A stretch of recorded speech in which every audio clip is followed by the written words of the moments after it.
Bonjour bandeko balandi malewa tropical. Lelo tontine de tisi ya elibino recette ya mboka. Pona ko honore batu ya Équateur. Lelo na kolambela bino ngando ya sauce. Oh batu Équateur babengaka lokese.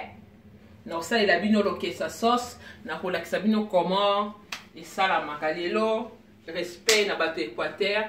To tche bino à l'honneur lelo.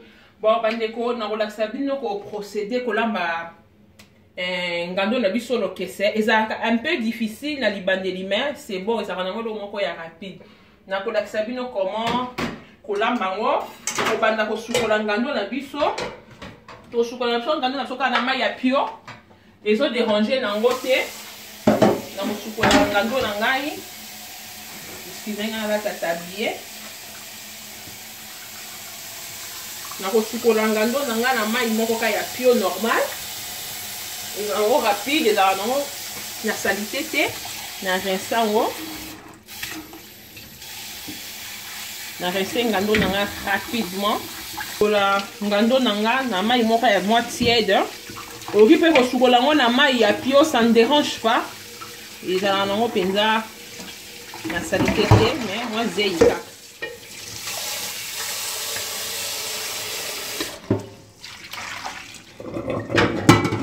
Ngando nanga rapidement.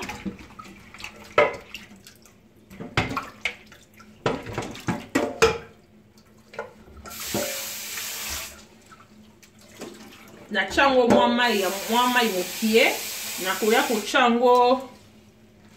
Na koya ko kata bitungulu na feuille na cube. Pona ko tokisa ngando na biso na tie feuille, na tie cube moko. Na cube na kati litungulu na biso à la congolaise nde to kata na mboka na kati litungulu.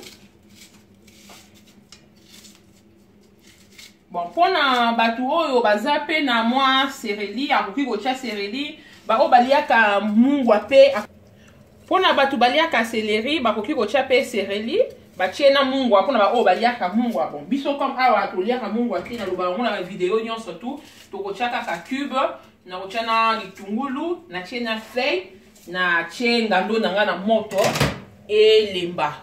Donc ni na ngando nanga ko sala 1 heure du temps na moto elemba po ngando ezalaka makasi. Ezalaka vraiment kwa mo musunya ngombe. Donc avant banda kolamba ngo faut banda d'abord kotokisa. Ata kolamba ngo ya bouillon faut kotokisa ngo maman. Na elembisa ngando. Alors to kutana dans 1 heure tangu ngando na biso ekebela na tie minuteur. To kutana dans 1 heure tangu ngando na biso ekebela na olasano comment na kosala ngo en sauce. À tout à l'heure. Merci.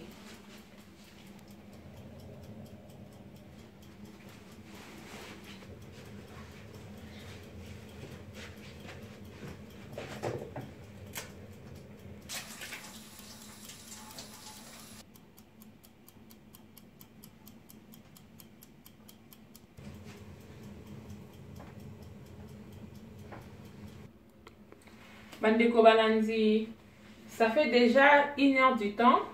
Banda to banda ki ko tokisa ngando na biso lokese. To ko potisa fourchette totala soki elembi. Oyo ngando na biso na moto totala soki elembi. Eza mwa makasi. To ko bakisa mai te, to ko ngaka kaka elemba na mwa mai oyo. Na kotika ngo isusu mwa 20 minutes pour marijuana et kita. Na ko tia lisusu minuteur total 20 minutes ndenge salama. Bandeko balandi to pesa ki ngando na biso 1 heure du temps na moto mais ezana no makasi to kotia minuteur to bakisa ta mwa 20 minutes pour ngando na biso elemba. Ngando ezala ke loko moko soko la mango foza motema ya kokita. Pour ça prend vraiment du temps. Yango nazoko bakisa moi 20 minutes na minuteur na biso si et sonné to banda to procéder si pour na sauce na biso to kutana après 20 minutes et ça va bien. À tout à l'heure. Bandeko malandi malewa tropical ngando na biso esili na kolemba. Vraiment ngando ezwaka temps pona kolamba ngo fozala motema ya kokita, pona kolamba ngo fozala jour on za ba programme te o concentrer go pesi temps nyonso tout na kolamba. Eza vraiment elubu moko ezalaka un peu difficile à faire.